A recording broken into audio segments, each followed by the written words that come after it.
Estamos hablando sobre blindaje jurídico con el doctor Bernardo Luján, abogado. Bernardo, ¿cuáles son las responsabilidades de un empresario en el momento de crear una empresa? ¿Qué cosas debe tener en cuenta? Mi papá, cuando estaba vivo, decía una cosa que a mí me parece que conserva absoluta validez, y es: un empresario siempre debe tener en cuenta que su negocio no es solamente para él. Hay 5 personas que se benefician directamente del negocio. Los clientes, obviamente con el producto que compran, cada uno para la necesidad que tenga. Los proveedores, porque obviamente ofrecen sus productos a esa empresa. Los empleados, por supuesto los socios, y el cliente que todos los empresarios tenemos, que es el Estado con los impuestos. Entonces, un empresario debe buscar que su empresa siempre sea buena para estas 5 personas. Una cualquiera de estas 5 que se reviente, hace que se reviente la empresa. Si yo no estoy pagando los impuestos, me caerá el día de mañana la entidad gubernativa que efectivamente me haga pagarlos. O si yo no le estoy pagando a mis empleados, no tendré con quién producir. Si yo tengo muy buen producto, pago mis impuestos, pero no tengo clientes, no tengo nada. Y los proveedores, si no, no tendré entonces qué ofrecer para mis clientes, por más de que esté haciendo todos los otros para las otras personas. Luego, estas 5 personas son fundamentales para toda empresa. El empresario debe buscar que sea bueno para todos ellos. Cuando yo estoy hablando de este tema, siempre pienso en que los empresarios a veces cambian el orden de prioridades de las compañías y le dan mayor importancia a uno que al otro, y ahí es donde muchas compañías tienen problemas. Cuando estamos hablando de contrato blindado o blindaje jurídico, a veces muchos altos directivos piensan en un contrato blindado por ser altos ejecutivos. ¿Cómo aplicaría un contrato blindado para un alto ejecutivo en un país latinoamericano? De muchas formas, pero de hecho me gustaría analizar ese tema cuando hablamos de los empleados. Yo creería que antes de hablar de los contratos blindados para los ejecutivos, que los hay de diferentes formas, ya sea por prestación de servicios, pagándoles honorarios, o por un vínculo laboral, de acuerdo con las normas de cada uno de los países, podríamos hablar más bien de cuáles son las prioridades que tiene la compañía.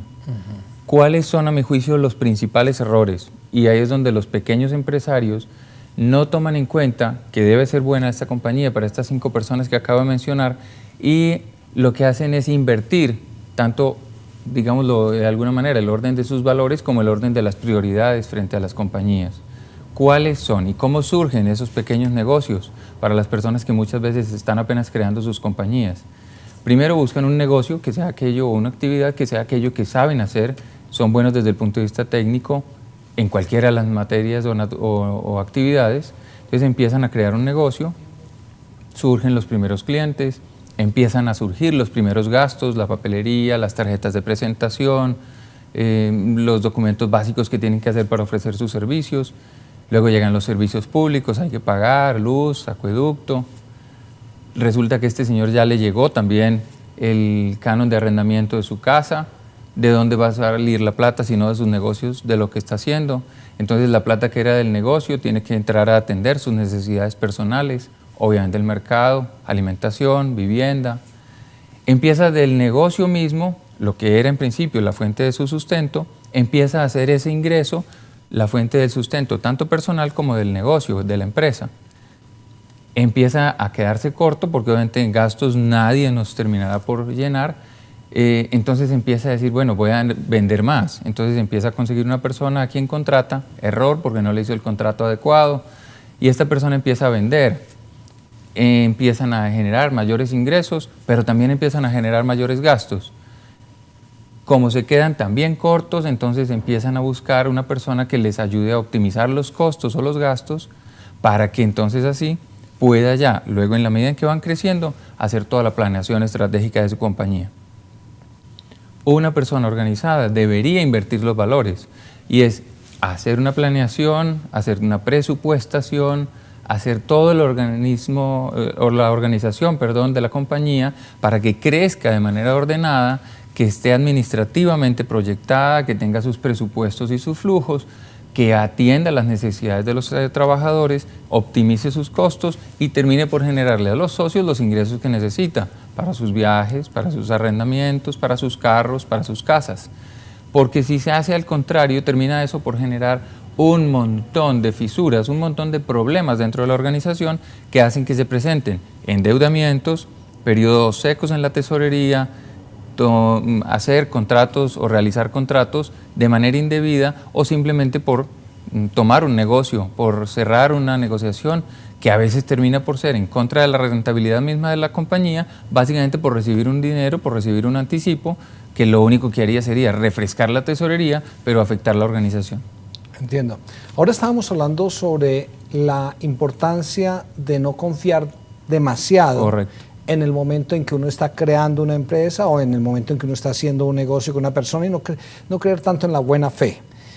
¿Cómo uno puede manejar esa situación para uno blindarse jurídicamente? Cada país tiene su propia legislación, pero no se puede uno descuidar en la medida en que si uno llega a un acuerdo con una persona muy cercana, no haga o no realice los documentos con los formalismos que debe hacer. Muchas veces las personas se confían y creen que por la cercanía que se tiene con una determinada persona, con ella nunca habrá problemas. Yo creo que en la medida en que nosotros vayamos un paso al frente y pensemos que todas las personas terminan por tener problemas algún día, mínimo de salud, tenemos que empezar a pensar qué pasará el día que esta persona falte o el día que esta persona tenga un problema conmigo. Si yo llego a una situación adelante, antes de que ella suceda, yo ya debo tener la solución para ese problema. Luego, la confianza no es malo tenerla. Yo digo, si no se tiene confianza con una persona, no se debe hacer un negocio. Excelente. Pues este tema es de vital importancia, no solamente para los empresarios, proveedores, clientes, empleados. Vamos a un breve corte comercial, ya regresamos.